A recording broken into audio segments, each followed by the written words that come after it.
is I was working through this 274E1 through 9 to the extent we think it applies, which gives us a checklist of the meals that are still 50% deductible and entertainment that's deductible at all. And if it is deductible, it would be deductible at 100%. And I already mentioned 274E5 when we're dealing with employee meetings, training meetings, stockholder meetings, business meetings, where the statute seems to say you get 50% for meals. It seems to say, it doesn't seem to say, it says 100% for entertainment, but the technical corrections bill says that we don't mean that. They didn't mean that. So, but apparently the statute wasn't changed to reflect that. So on these training sessions and so forth, I'd be very suspect of any obvious entertainment involved in anything that the fact ultimately will allow. Same with 274E6, 50% for meals. This is business leagues and the professional groups and so forth. And if you go by the statute, it's 100% entertainment. If it's along with it, now both of these say this has got to be primarily for business, primarily for employee business meetings or business leagues, not primarily for, even if they did allow the entertainment, it had to be primarily for business, but the technical correction said it wouldn't be allowed at all. And then I almost missed this one, 274E8, item 8, 100% deduction for meals and entertainment sold to customers. And that's designed for is like nightclubs or a chartered fishing boat where that part of the product you're providing includes a meal, nightclubs, a fishing boat. Well, and that makes sense. You get 100% deduction for the meals. Now, the Blue Book, now what is that? And it just came out past week. I think it's about 400 pages long. And that's the Joint Committee on Taxation. And that's where they summarize. And it's a persuasive interpretation of law if there's an interpretation needed. And it's used, certainly by practitioners and sometimes by the courts, but it's the Joint Committee on Taxation where they explain what each change that was made, what it was doing, how it works, and what it was intended to do.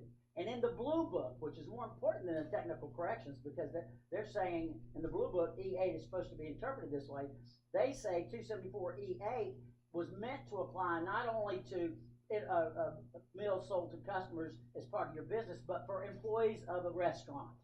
They went back and looked at the legislative history, the Blue Book committee members, of 274E8, which was passed, I think, back in the early 70s. And they looked at the committee reports, and the committee reports of E8 said that this should apply to, another example of it applying is to wait staff and employees of a restaurant. So it now appears, at least clear to me, and the Blue Book interprets it that way, that food we provide to restaurant employees is going to be 100% deduction. But you say, well, we're doing that anyway. Well, now you're right. And 274E9, and if you read that, that's dealing with an independent contractor. And it's dealing with meals and entertainment. With respect to meals, let's go to entertainment. The way we read that, you remember when I said if you've got an employee that entertains a client or a customer, blah, blah, blah. We think, but reading the descriptions we provided you in the reading, that if the employee documents the expenditure and related to a business associate, then the employer, when they reimburse it, if they reimburse it, has two options. Either exclude it from their W-2 and don't deduct the reimbursement on the employer's books, or put it in the W-2, deduct the W-2 payment and put it in the W-2, and of course the employee doesn't get the deduction. We think that same principle applies to independent contractors who are working for you, who are entertaining for you, and having business meals for you. Well, let's start with the entertainment. The way we read this is that if you have an independent contractor that's doing work for you, and maybe they're entertaining legitimately for clients, customers, or potential, and they send a bill back to you for that entertainment, we know it's not deductible, you have two choices. You reimburse, assuming you're going to reimburse your independent contractor's entertainment. If you're not going to reimburse it, and the independent contractor is just incurring the entertainment, you know she's not going to get a deduction. But here you're reimbursing the independent contractor and for that documented entertainment, and we think you have two choices. You can either not put it in their 1099 as part of their 1099 payment and not deduct it, or put it in their 1099 and deduct it. Of course, the independent contractor would get no offsetting deduction. That's again shifting it between the lack of deduction between independent contractor and the company or the business that's reimbursing that independent contractor. And the actual statute says if you want to take a deduction for that reimbursement, use the payor. And this would be true of the mills too. If you put the meals in the 1099 and the entertainment, the one who's paying that, reimbursing, can deduct it all. The 1099 person is going to have to pick it up as income. They're not going to get any offsetting deduction for the entertainment, and they'll get a 50% deduction for the business meals. So again, we think that's, the statute says that in order to use the 1099 route, so you do get a deduction, the one who's reimbursing, if you want to do that, you have to file a 1099, even if the reimbursement's under $600. A 1099 reporting is required in order for the company, the business that's paying for it, or reimbursing the independent contractor to deduct it. Otherwise, again, this is documented expense. If they don't put it in the 1099, then they don't get the deduction. Reimburse them, but no deduction. You got 50% of the sales. Page. Here's the. I wrote a note to myself. The blue book. This is for the restaurant laundry workers of 274E8.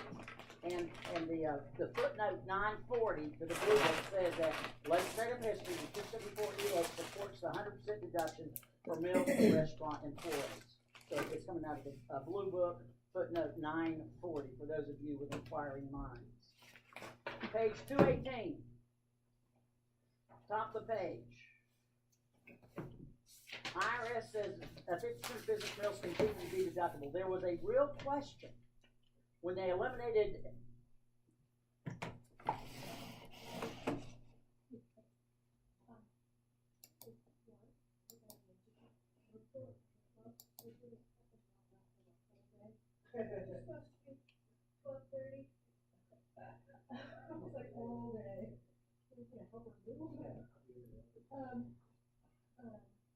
we'd have the business meeting, etc. Now, there was never an issue before or after the law changed that if you're away from home overnight, you get to deduct your meals. There was no issue on that. The law didn't change that. Of course, 50% of it could be reimbursed by your employer. The employer got 50%. The real question was where that you could take clients, customers, potential clients, district customers out to dinner and deduct 50% of your meal and their meal. And there was a lot of a big line of thought, and some articles were written that they read the law and said you can't do that anymore. Well, the IRS read a little differently. They realized this was a hot issue, so they released a notice, 2018-76, page 218. You probably heard about it if you're involved in this issue, back in October. And they say, okay, even after the tax law change, we will give you a 50% deduction in business meals. And again, remember, if you're away from home overnight, your own meal, there's no issue there. You get 50% of it. And the report, again, can reimburse you about 50%. But if you meet these 5 criteria, you can take business people out and for a meal and deduct 50% of it. The expense must be ordinary and necessary expense. Well, that's always been the case. There has to be some business connection with the person. It can't be lavish or extravagant. That's a very loose standard, almost never applied, and that's always been the case.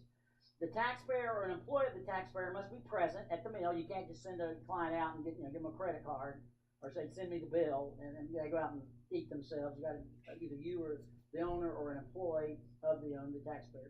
The food and beverages are provided to a current or potential business customer, client, consultant, or general business contact. Basically, we're looking at somebody, in the old days we call that a business associate. There was a definition of that in the regs, may still be.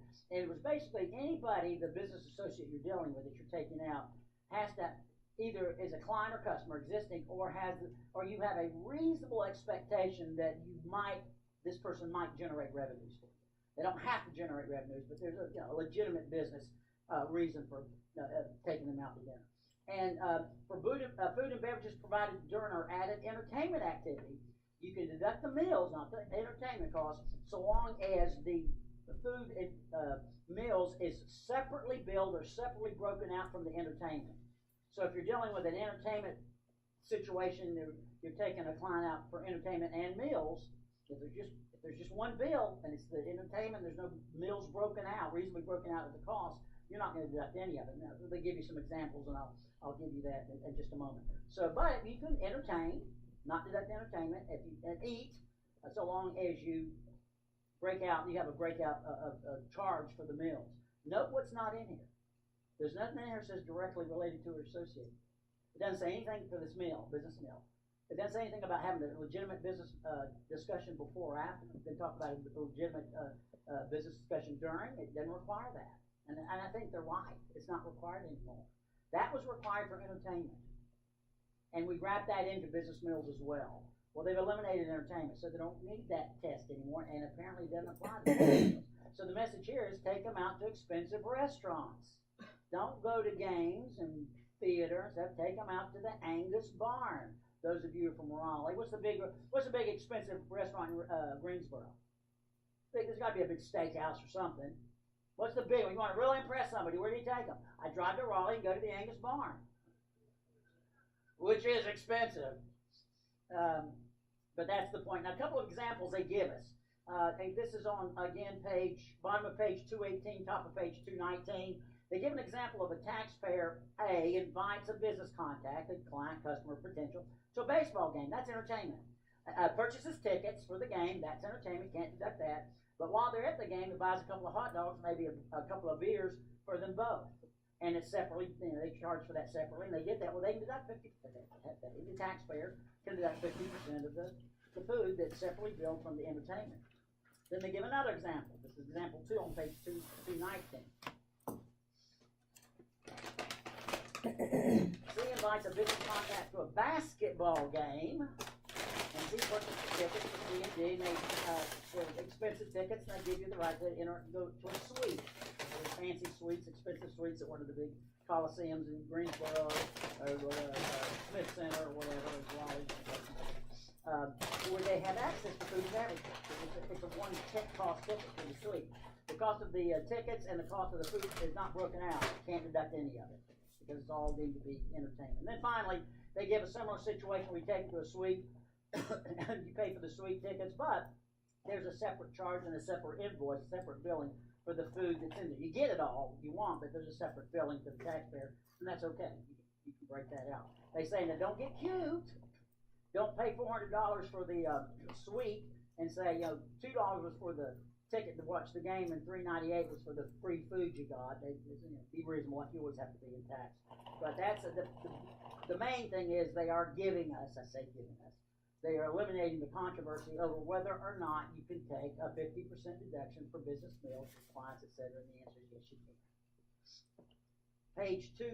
Bottom of page 219. And I want you to look at the very bottom. And this surprised me when I first started reading the law, the new after the tax law. Very bottom, we say, are dues paid to business leagues, trade associations? Dues we're talking about. Not meals, not entertainment. Dues. Are dues paid to business leagues, trade associations, chambers of commerce, CPA association, bar association, deductible after TCJA? Well, why are we even asking the question? And look at where it starts. Both before and after TCJA, 274A3, carried over the top of the next page, says, 274A3 said before this tax law passed and after.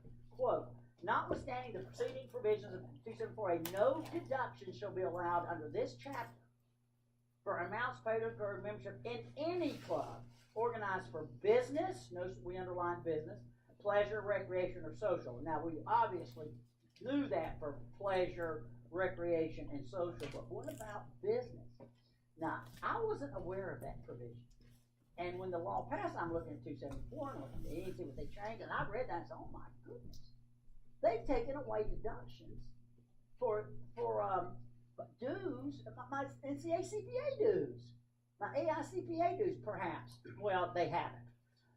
That provision is not new to the new law, and if you go to the regs, that are old regs, this is the site, and we mentioned this in that commentary, top paragraph. The regs that have said for years, dues for business leagues, trade associations, chamber of commerce, board of trustees, real estate boards, professional organizations such as bar associations, CPA associations, and civic and Rotary or public service should still be deductible. What they're saying is that statute that refers to no deduction for dues to a business type club doesn't include any of this. It just doesn't include it. So these are all still deductible.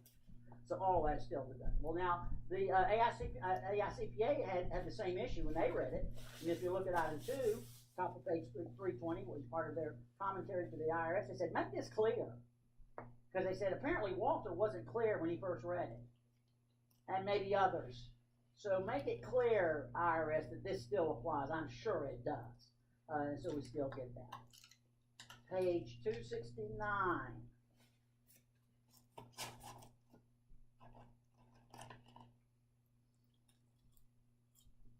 I think when he goes out to dinner, Jackie, that's all he wants to talk about with his wife. Guess what I read in the regs today? It's so exciting. Okay, folks, I'm going to stop here on page 269. And I'm going to go to 199A. We're going to jump back, and so we have plenty of time to cover that. And then when time is left, I'll come back to page 269, and there's some other stuff I want to talk about, but not as important as 199A. So go back to page 65.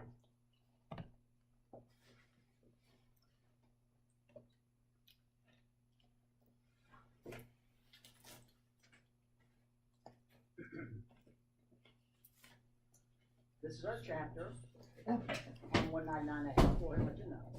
This is the same chapter we have in there. Exactly the same. I'm focusing on different aspects of it. This is our most comprehensive segment in the book, 199A. How many came to seminars that Don did in North Carolina back in September, to the one-day 199A? And that's, of course, and why we did that. Why did we do that? Why was the, what happened shortly before September that caused us to have this 8-hour workshop just on 199A? It's a proposed regs. Those mammoth proposed regs that which we're now, they're reliance regs. We can rely on them if we want to for the 2018 year.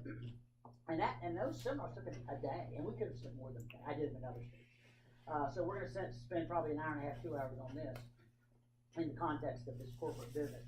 We're frantically waiting now, anticipating the final 199A regs. And there's going to be a lot of interest in those because to see how they change or modify, if and to the extent they do, and I think they will to some extent, the proposed regs. So rest assured, Don and I will be looking at those very closely when they come out. They can come out any time. My last seminar, just so you don't really care, but my last seminars are next week. They're in Connecticut. I do Monday, Tuesday, and Thursday. It's individual 2 days, 2 of the individuals, 2 different locations in corporate business. The speaker's nightmare is that I'm there maybe Monday, I do the seminar, and that afternoon they drop them on us. And there's 400 pages. And the people that are coming the next day are going to expect me to know everything that's in there the next day. And so Don has already said, if that happens, just call me. I'll be working on it. I'll feed you everything I know while you're talking. Of course, I'll spend during the night. That's what we do. But we're not talking about now, but we are talking about the 199A proposed regs. I don't suspect a significant change with the final regs, and number one. Number two, we can talk about proposed regs totally validly for 2018 because whatever we see in here, we can rely on if we wish. So that's what we're talking about. Now, the first part of this presentation, this discussion of 199A today is going to look and sound a lot like the first part of yesterday. And the reason is because there are some, not a lot, but there are some who weren't here yesterday. So I start off with the basics in both. Effective dates and so forth. So just those of you who have heard and you felt like you understood the first part that I'm going to cover, just talk among yourselves until we finish it. Get your overhead handout. We'll get to this. We'll refer to it on occasion with a couple of examples, but it looks like this. And I'll also remind you, as I told y'all yesterday, the ones who weren't here, beyond the proposed regs under Section 199A, and by the way, this is the most significant, broad-based provision, as I said yesterday, that in my professional single statute, and it has a significant impact on a significant number of taxpayers. As I said yesterday, the IRS is predicting that between 22 and 24 million taxpayers may be eligible for this deduction. And the other guidance we have, and it's not a lot, but it does have the computational worksheets, is Publication 535. Publication 535 has other stuff. It will have other stuff. It deals with business expenses. This is the portion, they've already published this separate and distinct, that will deal with 199A, and it's draft. It can change. But it has, to the extent we have directives by the IRS, it comes in this publication at this point. There is no form yet. I don't think there will be a form. I don't think there's gonna be a form for computing and reporting and putting with your return, the 199A deduction. How could that possibly be? Well, one IRS person at a seminar a couple of weeks ago said they didn't think there'd be one, and after you read this draft, you'll see why, because within here are worksheets. All kinds of worksheets that direct you how to compute it with your REITs and your and you work it all through, and you go down the other, and of course your software will do it, they'll pick it up, and it runs it into one number, line 34 or something, and at the back of it, it says that number, take the line 9 on 1040. So, it looks like all the computations, all the documentations will be on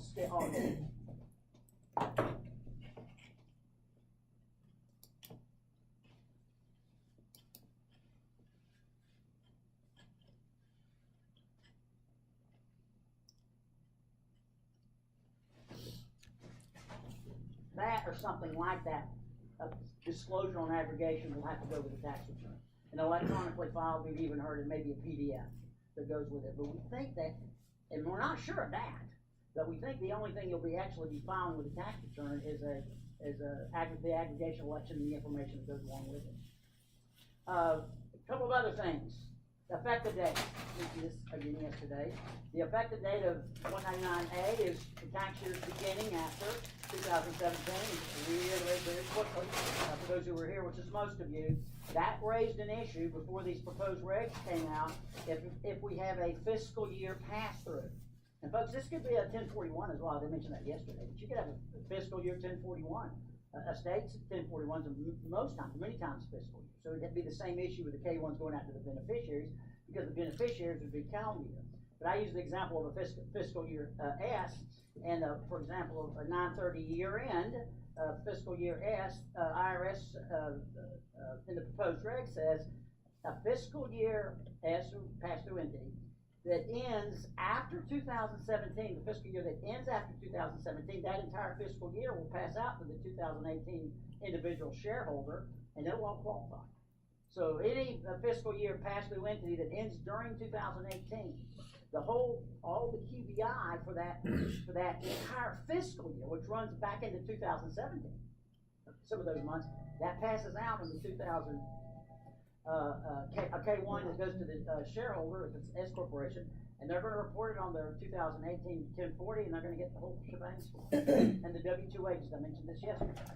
The W-2 wages that have to be disclosed on that fiscal year, any fiscal year, but the first one being ending in 2018. You look at the W-2 wages, again, S corporation example, W-2 wages for the period, the calendar year ending during the fiscal year of the entity, of the employer. So as we said yesterday, if I've got a fiscal year S and it's ending in 2018, whether it's in June 30th or September 30th, it's ending in 2018, what W-2 wages are we going to use and report out to the shareholder? The W-2 wages for calendar year 2017. And we'll look at that here, and that's what how we'll disclose that. We also said yesterday, to remind you of this, the 199 deduction, the production deduction, the 9%, there was a real question whether, at least for the year, the fiscal year, if there is a fiscal year S or any other pass-through that ends during 2018, if you get the 199A for that income, surely you're not going to get the 9% 199 deduction, because that is repealed effective for tax years beginning after 2017 as well.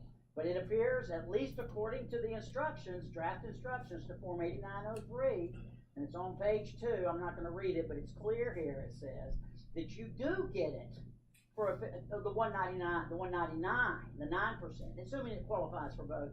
You do get the 9% for the fiscal year ending in 2018. It looks like you get them both if it qualifies for both.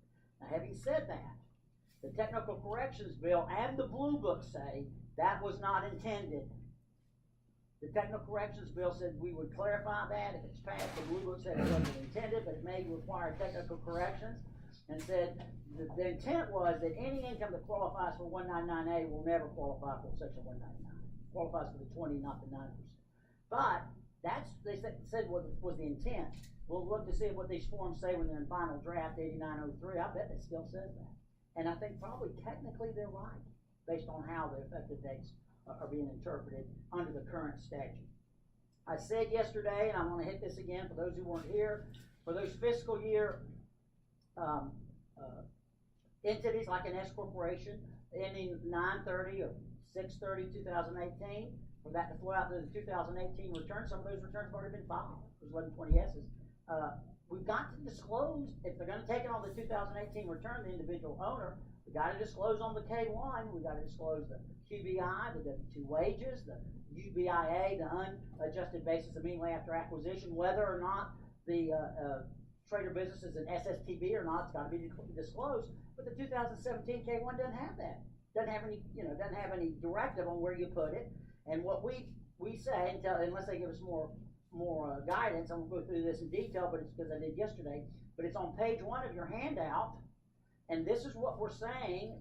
What Don and I are saying, as of now, our best guess as to how you would either, if you're going to file the fiscal year ending in 2018, let's say for an S corporation, the K1, the 2017 K1, or if you've already filed, you go back and amend them, the 2017 K1, we're saying this is how we know the information you have to have, but this is where you would report it. In the coding one, you will see the instructions and other stuff. So, but it's discussed on page 1 of the handout, and I won't go through that again. You have pretty handwriting. Page, you have very pretty handwriting. still on page 66, I do not. and we're still As I get reiterating older, the get more beginning part of shaky, yesterday. Oh, well, it doesn't look There are like it. 3 buckets, 3 groups of income that qualify for the 20% deduction. Qualified business income, QBI, we're calling it that now. That's the biggest by far. The second is REIT dividends, 20% of that qualifies. And the third is qualified publicly traded partnership income. This is the big one. Now, these two, as I said yesterday, for those who weren't here, the qualified REIT dividends, the qualified publicly traded partnership tax, She PTP wrote income, like that's I going to did. be easy to I determine mean, because they're going just to like report I it. did. And so The I REITs used are to going to sign her report name what all the qualifies time. to the owners And on she couldn't even 1099 tell which DIV. one was mine and which one was hers. Seriously? But We'll just pick that it's up. just We don't because do we that wrote the same determination. way. It's not that I tried, it's just that. No, it was that just, way. Yeah. And there My, has been a question. I My said mother yesterday, and was it's a still graph is. analysis, And I didn't realize this So was a she question until would probably see last things 3 in my weeks. house and go, Mutual funds. she'd just start telling me all about that RICs, person. regulated Like they had investment signed a fund. card and wrote a note. Classic example. Center. That's neat. Very Where they interesting. invest. I have, I'd take a new job and I'd say, Mama, Purchase tell me investment what in my a boss mutual is. fund. A mutual fund has an She was interest in a spot REIT on too. It was and or a amazing. publicly traded partnership. That would be And that something REIT or publicly I would like. traded That sounds partnership interesting. issues either a K1 She went or back in a her 1099 DIV school to the mutual for fund. that in her. Do they get to She then was in turn her around and give me late my 60s. share of it, Oh, wow. on my investment? And we're supposed to. That was the intent. The technical corrections bill I says, was clarify that they wondering are why I supposed to do that, but Yeah. under the statutes, it's somewhat questionable.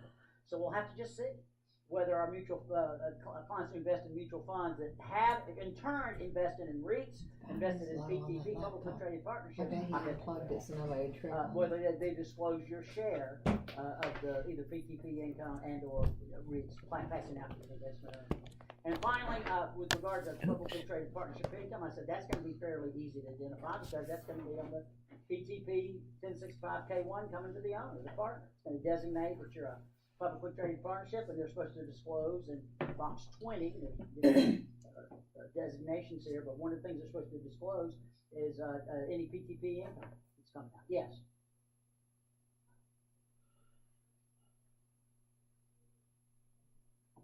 No, this is the partners. This is the partner's share of the PTP income. It's the share.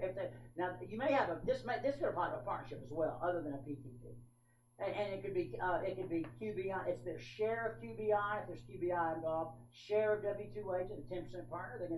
They're going to get allocated 10% of the QBI. Wow. Only their share, like everything else on the K1.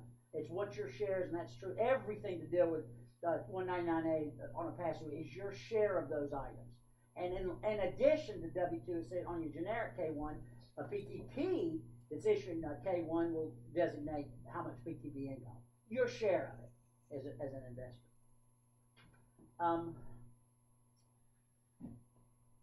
Page 68. When's he going to get to something different from yesterday? He's getting there. Now, why is he talking to himself in the third person? Been 2 long days. No, it hasn't been. It's been great. I've enjoyed every minute of it.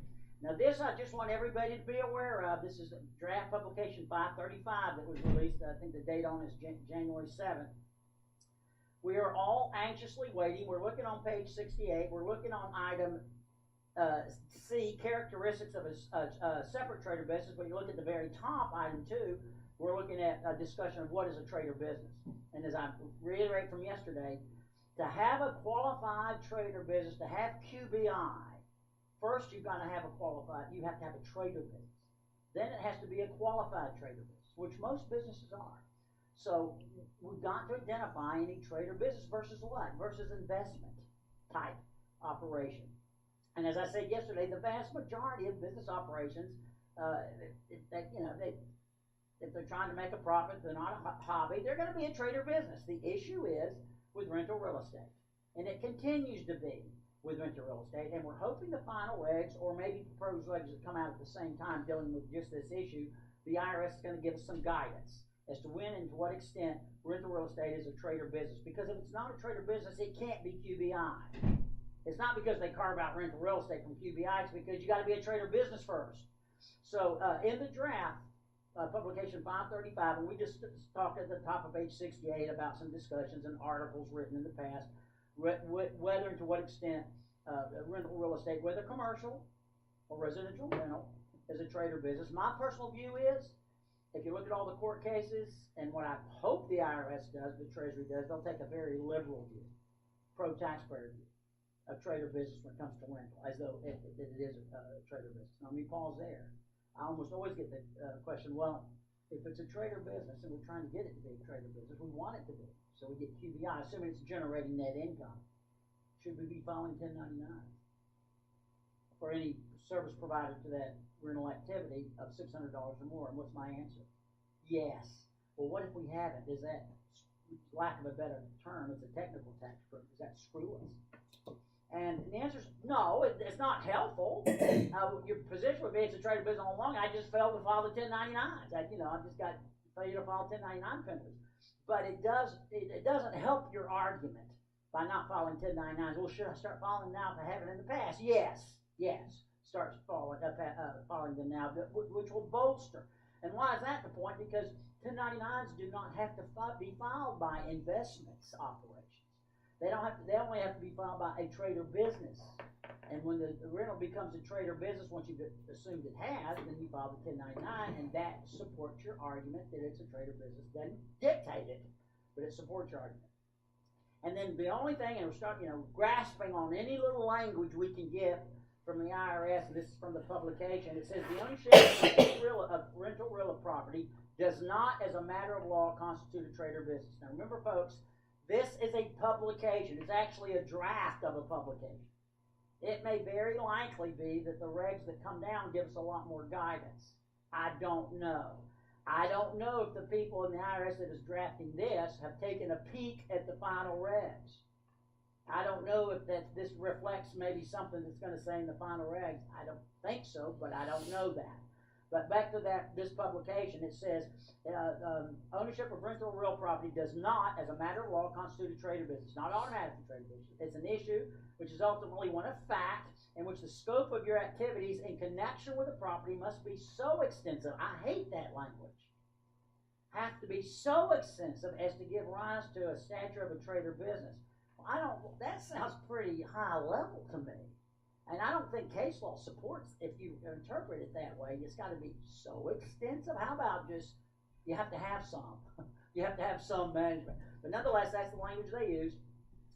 So they're obviously, at this juncture, in this publication, they're looking to see, does the landlord who owns the rental real estate have some type of activity that is required of that landlord with regard to that rental property? And what would be a classic example where you would not have that? A triple net lease. That's a classic example. All you do is get a check. Well, how much responsibility would you have so to satisfy the stature of the trader business that is so extensive? Do you maintain the property? Do you have any repair and maintenance? Do you maintain the insurance? Do you pay property taxes? How?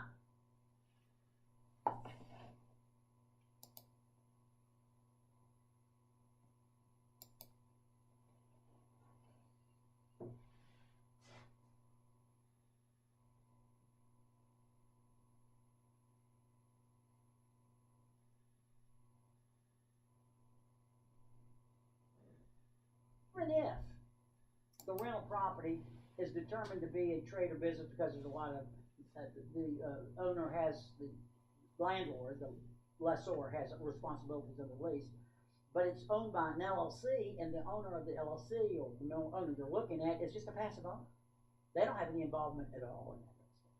The LLC does, but the owner doesn't. Is that going to screw the owner on rental property? You personally have to have your activities personally as owner of the LLC that in turn owns it. Do they have to be extensive? And I think the answer is clearly it doesn't. Because the preceding sentence says if you own an interest in a past due entity, the trade or business determination is made at the entity level. That's true generally in tax law.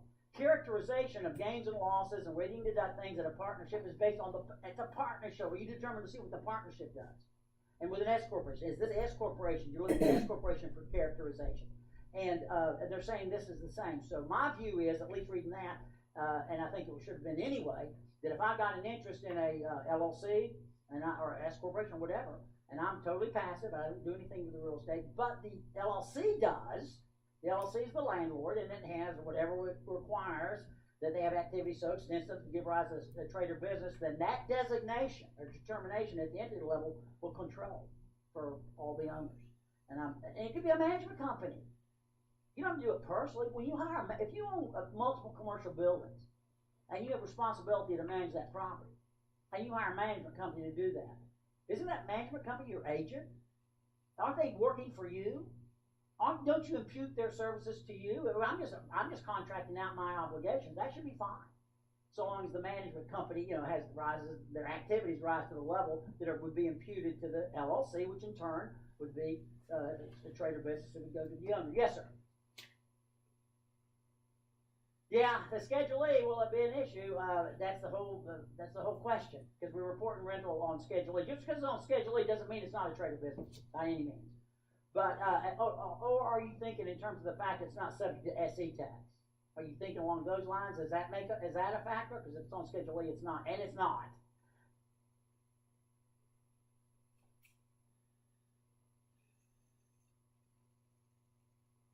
This is a hands-on operation. Is it residential rental stuff or is it commercial? Residential rental maybe is more than one. It doesn't have to be, but so they're owning it and they're on Schedule E, and they're actually, as owners, they're maintaining the property. In some cases, they're mowing the lawn, whatever it is. But clearly, they have enough activities that we're going to assume it's a trade or business. The fact that on Schedule E nixes that argument, absolutely not. The fact that on a Schedule E does not mean it's not a trade or business by any means. And the fact that it's not subject to SE tax doesn't mean it's not a trade or business. There was those of you who get that forum, that NCACPA forum that's been QA'd through there. Section 1402 excludes rental real estate from SE income, period, whether it's a trade or business or not. So if you reach the conclusion for other purposes that rental real estate is a trade or business, which we are going to argue, in most cases I think we will effectively argue that for 199A, it's still exempt from SE tax because there's an express exclusion for rental real estate. The only time rental real estate is subject, the rental income from rental real estate is subject to SE tax under Section 1402 and the regs thereunder, is if you're a developer in real estate and you're buying and selling real estate. Maybe you're building spec homes, and your spec homes are really inventory. You're building and stuff, and you've got maybe a couple spec homes that you can't sell immediately, so you temporarily lease them out. You're treated as leasing out inventory. That rent would be subject to SE tax because it's part of your trade or business of buying and selling real estate. But your garden variety, long-term rentals, even annual rentals, whatever, where you're not a developer or dealer in real estate, rental real estate, even if it is trade or business, it's still exempt from SE tax and reported on Schedule A, and should be fine. Page 68, item C, characteristics of a trade or business. This is where I launch into beyond what we went to yesterday. I'm looking on page 68, 69, and 70, and I'm landing on page 70 and looking at item 8, planning. As we said yesterday, and as we just presume as we go through this discussion, and the rules require this, that we have to determine whether we have a qualified trade or business. We have to determine W-2 wages. related to that qualified trade or business. We have to determine whether it's an SSTB or not with that trade or business on a trade or business by trade or business basis. So the general rule is if we've got multiple operations, we've got to determine we who and be us. Those are if you're filing 1065 or 1120S, you're going to have to disclose each separate trade or business. Well, who's going to have to decide that? The person who's the partnership who owns the property. Where does one trade or business begin? Where does another trade or business end? And when do we have just one trade or business, or when do we have a multiple set of trade or business? Now, in some cases, we don't want separate trades or businesses, do we? In some cases, if we've got different operations and we're subject to the W-2 wage limit, and one of the operations has a lot of W-2 wages and the other has none, it'd be great if we could forget the aggregation, just say it's one trade or business. And if that's the case, we can use those W-2 wages for all of it, right? Now, in other cases, we may want separate trades or businesses. Where could that be? Well, I've got an operation that has SSTB income. That ain't qualified. But I've got another kind of related operation that is not SSTB. Well, if it's a separate trade or business from the SSTB, subject to some anti-abuse rules, we can break them out as two separate trades or businesses. We may preserve the deduction for the non-SSTB stuff. It's sort of related.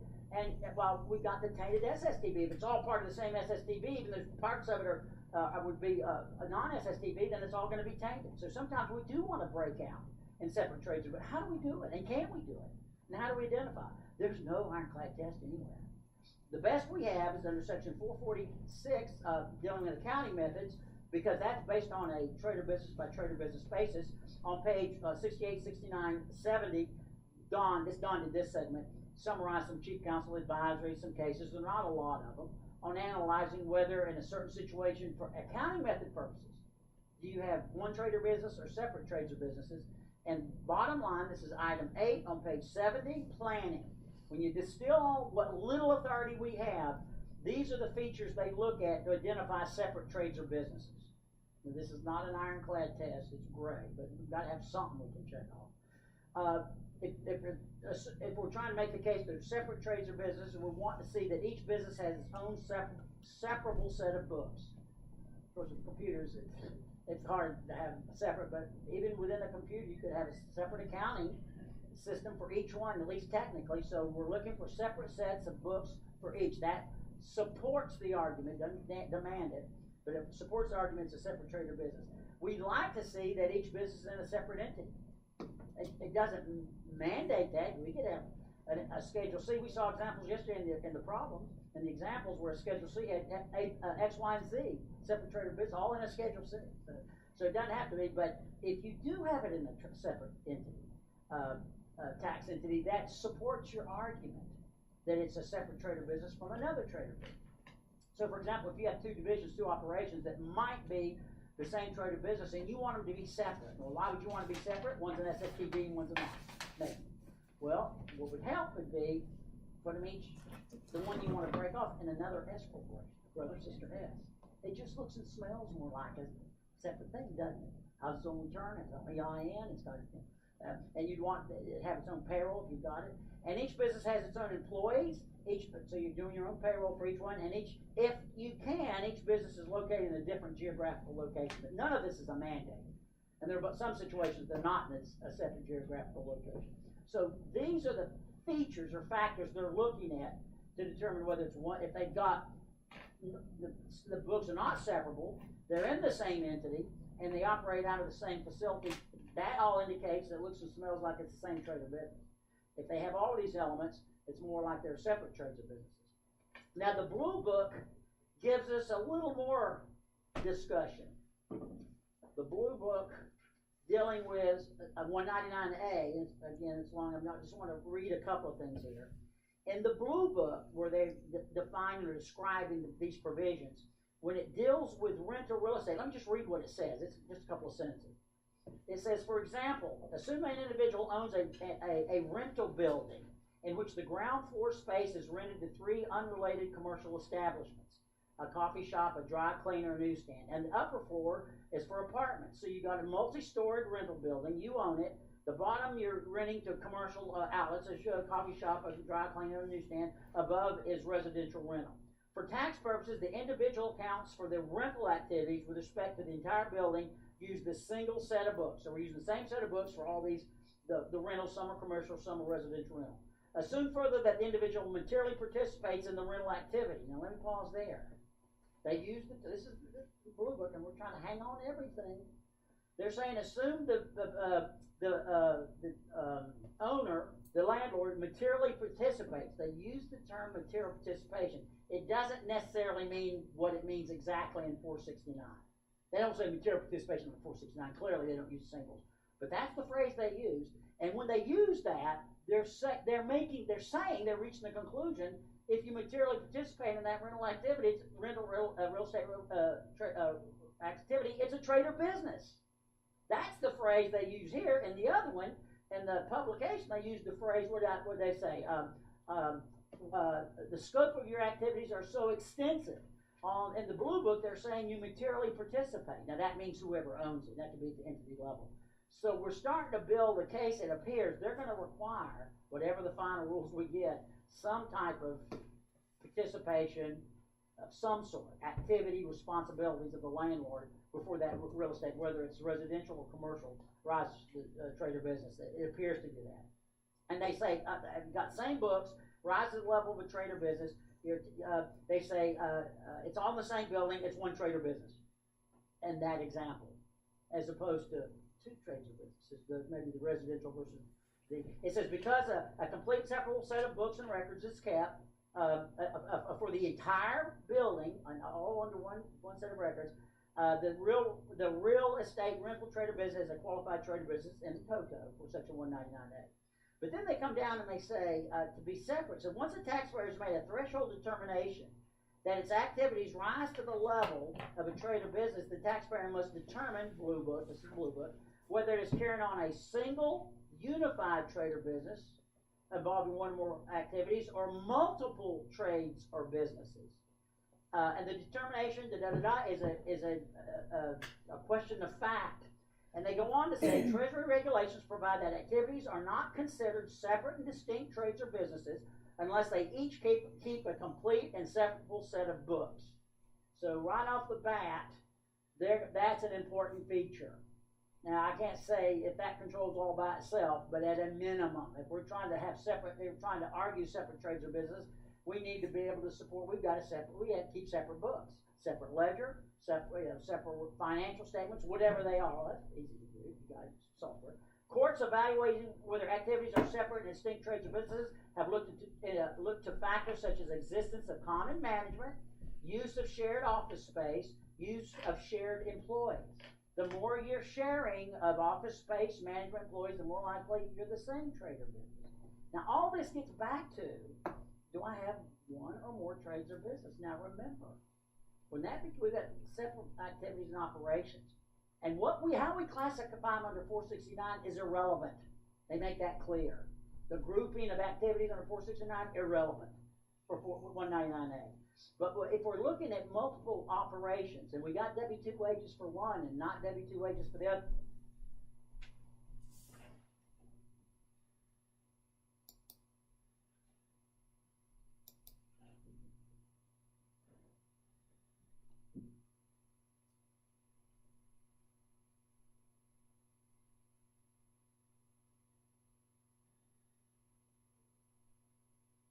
the fact that they come in and say, well, it's separate trades or business, there's nothing that says you can't aggregate on an amended return.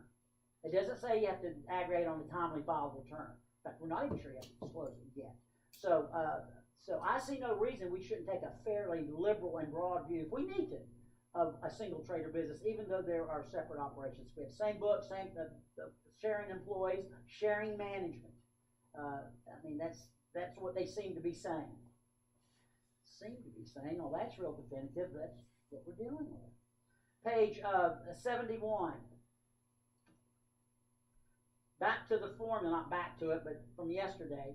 Formula for the 20% deduction for QBI for individuals. And remember, the 20% deduction is taken on one of two returns. What are they? 1040 or 1041. That's it. That's where it's deducted. And The formula is, and we said this yesterday, step one, you look at the 198 compute the 199A deduction amount for each separate qualified trade or business. We have to make that determination. And for each separate one, it's the lesser of 20% of the QBI, or the owner's share of W-2 wages, or the qualifying property limitation. We'll get into that again in a moment. And again, I'll remind you, if you're under 315 taxable income on a joint return and in any other return, even the 1041, if you're under 157.5, you don't have to worry about this limitation on W-2 wages or QBI. You then step two, you total all those up. We looked at examples yesterday, so basic examples. And step three, what that total that you get, you always have to compare it to the overarching limitation. So your taxable income has to be over 350,000 for it to even worry about it, right? The amount of that deduction can never exceed what? Joint. 20% of your taxable income after being reduced by net capital gains and qualified. You just always got to keep that in the back of your mind. And of course, it's mechanical. The software will do that. Once you give it the information, it's not the computation that's going to be hard. What's going to be hard is what we put into the computation, the decisions we make along the way, what W-2 wages are allocated to that, whether it's an SSTB or not, whether we have more or less, more or not of separate trades or businesses. And then and most of that's being done at the entity level if you're dealing with a pastor. The owners, where their decisions got to be made is whether we can aggregate or not. Do we need to aggregate? Will we aggregate? Can we aggregate? And they're going to have to make that determination, and then then once we make a determination and feed the information into software, it should be able to compute it mechanically. Now let's go to page 78, and I want to pause and digress for just a moment on a mathematical point. On page 78 near the bottom, this is example 6, and you don't have it in your, yes you do. It's on page 12 of your handout. The format that we're using. Page 12, make sure I got that right. Page 12 of your handout. And what this example is dealing with is a kind of a complicated determination. It's mechanical, and what it's dealing with, and we're going to see this, it's dealing with an SSTB. This is on page 12 of your handout. Do you see this? Oh, we got the right page? Okay. And it's also, example 6, the bottom page 78 carries over the next page. This is dealing with, well, let me just give you the facts and then you'll see what it's dealing with. It's dealing with a taxpayer on a joint return that has $375,000 of taxable income before the 199A deduction. When you see, and the business is an SSTB. That's an S corp. It could be a accounting, lawyers, whatever. So all of the income is SSTB, and the taxable income before the 199A is $375 on a joint return for the owner. This has to be an S corporation owner. What does that $375 tell us? We're over $315, but we're not over $415. So we're going to be subject pro rata to the W-2 wage limit. As we go from $315 to $415 pro rata, the closer we get up to $415, the bigger percentage of the W-2 wage limit we're subject to. What else does it tell us? This is SSTB income. We're between $315 and $415. We know just a portion of the SSTB income is going to qualify. If it was under $315, all of it would qualify. Over $415, none of it. But it's going to be pro as we get higher between $315 and $415. The closer we get to $415, the smaller the percentage that's going to qualify. So we're putting two computations, the proration computations together. We're with SSTBs when we've got somebody $315 to $415. We're phasing in the W-2 wage limit pro rata, and we're phasing out the SSTB income. How does that work? Well, let's assume again we got $375. We got the corporation is an SSTB. What percentage are we looking at? Well, from $315 to $375, that's $60,000. That's 60% of the way to $415, correct? We've gone 60% of the way from $315 to $415. So we got that 60% percentage. So what we do is we know that 60% of the W-2 wage limitation is going to apply. We also know that only 40% of the SSTB income is going to qualify, right? Because we're phasing that out. So when we look at the 40% that's going to qualify, there's $300,000 of QBI coming, would have been from the SSTB coming out, but 60% phased it out. So we're gonna take 40%, the remaining amount we get, times 300,000, and that's 120,000. So that's the only amount that's gonna qualify. That's how that proration makes sense. Okay, well, since we're only gonna get 40% of the SSTB income qualified, only 40% of the wages, the total wages to that SSTB income is 40,000. We're only gonna get 40% allocated to that 40% that is allowed, and that's 16,000. So if we stop there and we say, okay, we've got $120,000 of SSTB income, we've got $16,000 of wages allocable to that, then our deduction would be 20% of 120, 24,000, not to exceed 50% of this prorated share of W-2 wages. 50% of 16 is 8,000. We get $8,000.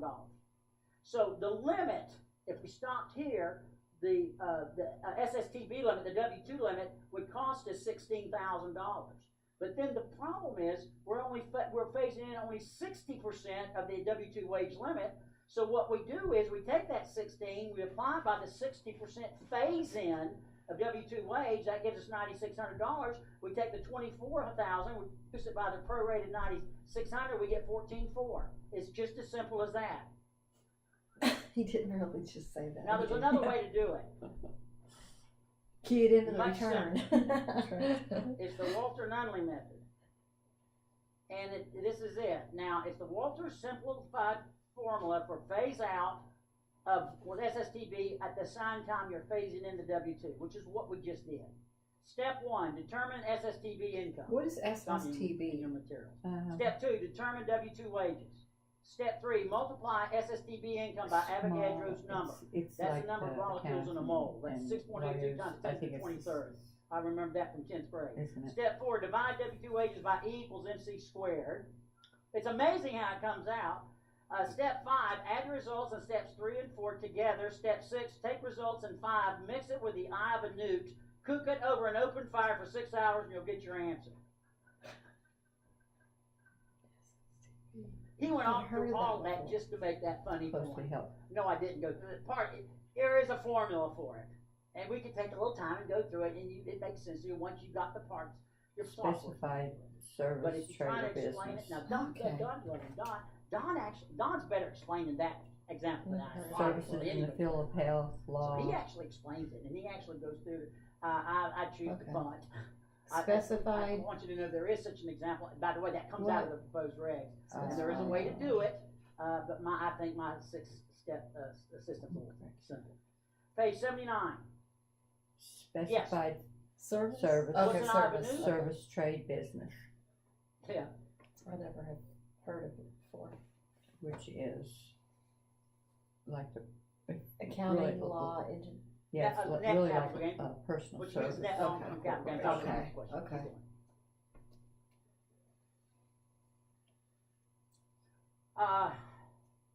You are reducing the overall limit is taxable income. Get the point.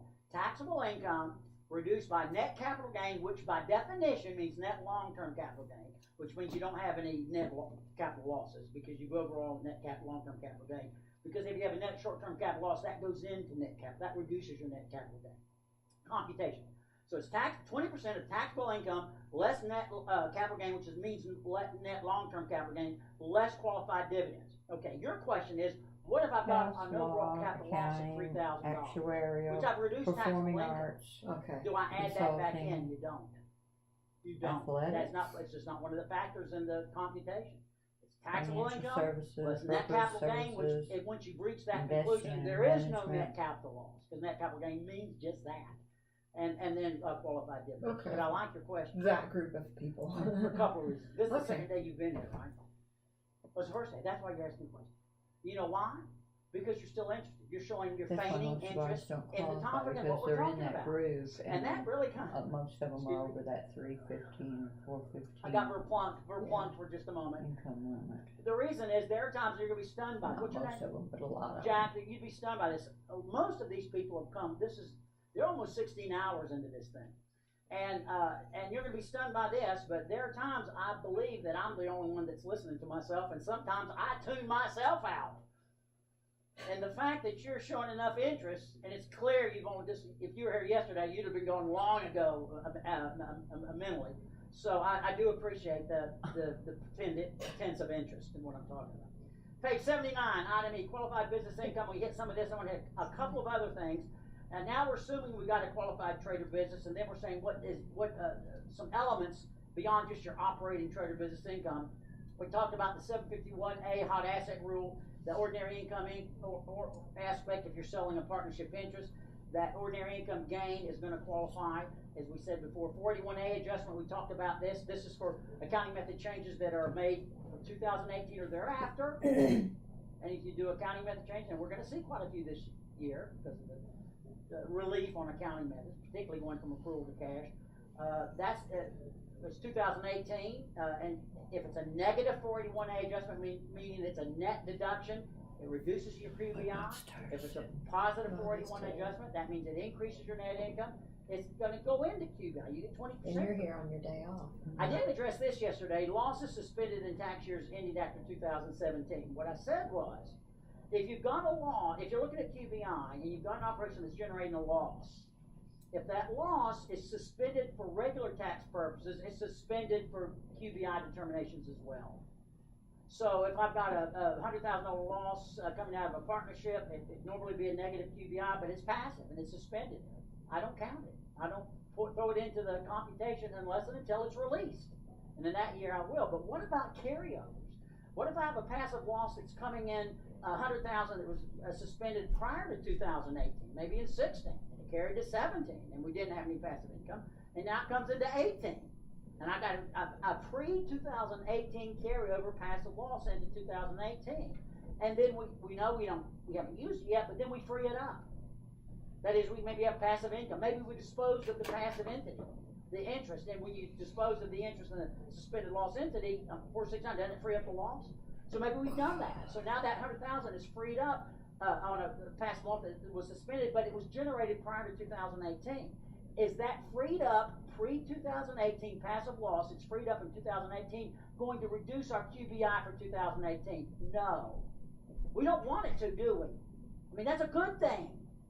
What we want, does it free it up for regular tax purposes? Yes, that's what we want. What we want is a deduction, if we can get it, that reduces taxable income but doesn't reduce QBI. So that's a good thing.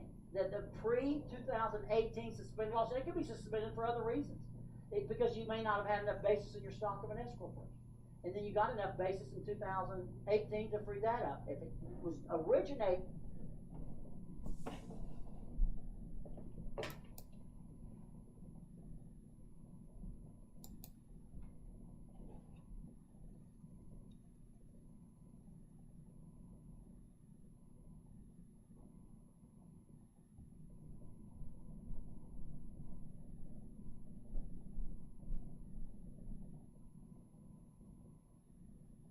if before we free that thing up, our taxable income and our QBI are close to the same, and then we free it up, we know we're going to deduct it for taxable income. We're going to drop our taxable income down to 100%, $100,000. We're not reducing QBI on that fact pattern, but then we take 20% of the QBI limited by what? 20% of the taxable income after reduced by net capital gains. So if our QBI and our taxable income before the deduction we're looking at is released or taken, and they're comparable, and we get a deduction that only impacts taxable income, we're not really gaining anything, are we? Because the cap is dropped by 100,000. Now, if our taxable income was up here and our QBI was here, and it only dropped us down here, we get a double benefit. With taxable income reduction, we wouldn't reduce QBI. We don't reduce QBI. But always remember that taxable income impact on the cap. Page 80. Item 5, I mentioned this quickly. Payments received for performing services don't qualify even if you get a 1099 and you're later determined to be a common law employee. Guaranteed payments, we talked about that. That doesn't qualify as QBI and it reduces. Now, there's one I didn't talk about yesterday, and it's Section 707A payments. Guaranteed payments, the definition is under Section 707C of the Code. And what it says is basically, and the rest they're under, it's any payment, distribution of money transferred to the partner that's made without regard to the taxable income, the income of the partnership. So you're gonna get it whether or not your share of the income justifies that amount that you're getting. You're gonna keep it regardless of the income allocation. That's a guaranteed payment. There's another provision they incorporate into this that say is not treated as QBI and is deducted, and it's 707A payments. And what that is, I sometimes call that a disguised guaranteed payment provision, although it's not quite that. And we talk about it on page 8. It is a guaranteed item, payment. Yeah, it is. 3. It is, At but it page isn't 80, like item 4. Page 80, item 4. And what under 707A, another type of, in effect, guaranteed payment, doesn't meet the classic, payments for services in capacity other than a partner. Even if it doesn't technically meet the definition of a guaranteed payment, it's irrespective of your share of partnership income. If you get a payment as a partner from the partnership and you get it in a capacity other than as a partner, then that's treated as, in effect, a guaranteed payment. What do they mean by that? Well, the classic example would be you've got a litigation attorney in a firm, and she also has an investment interest in a real estate partnership. And that real estate, and she's a partner in that. The real estate partnership gets sued. And she just happens to be a real estate litigating attorney herself, because she's an investor in real estate partnership. She says, I'll represent the partnership, the real estate partnership in this lawsuit. That's what I do. And she gets payments for that. Well, she's working for the partnership in a capacity totally different from being a partner. She's in her separate professional capacity. Those payments to her would be deemed to be, she's getting them for services in capacity other than as a partner. They would be deductible by the partnership like a guaranteed payment, like a deductible by the partnership, and they would not be QBI. And then it goes on to say, and this is the one, nobody's looking at this much, and I probably shouldn't even mention it. And we don't have much guidance because it's never been looked at much. In certain situations, distributions to a partner may be classified as a 707A. 707A is when you've made a payment to a partner in a capacity other than being a partner. And here's the standard to reclassify something as a 707A payment versus what? Versus a distribution or a draw. The partner performs services for a partnership. 1. 2. There is a related direct or indirect allocation or distribution from the partnership to the partner. And 3. The services rendered when viewed together, that is, the services rendered and the distribution coming back, they are properly characterized as a transaction between the partnership and a partner acting other than in the capacity as a partner or a member of the partnership. That's real precise. My point is this. 707C is the classic guaranteed payment. That's where you get a distribution, you get a payment, you get money out of the partnership, and you get to keep it irrespective of what your share of the partnership income. That's going to be some 1099. There may be other situations where you get a payment and maybe it is even tied to your income, your ability to keep it, but you're providing special services unrelated to what a partner would provide, and it'd be fairly narrow situation. Sounds like a guaranteed payment to me. And it's a possible IRS will come in and argue, yeah, it's not a guaranteed payment on the definition of 707C, but it's a 707A payment. I don't see this. We don't have a lot of authority on this. We don't have a lot of guidance on this. I don't see this being applied much. But just understand there is that kind of backdrop anti-abuse provision, which they do say applies. The proposed regs, and will be treated as in effect as a guarantee. On page 81, I didn't mention this yesterday. Item 6, short-term, long-term capital gains and losses. They do not go into a QBI.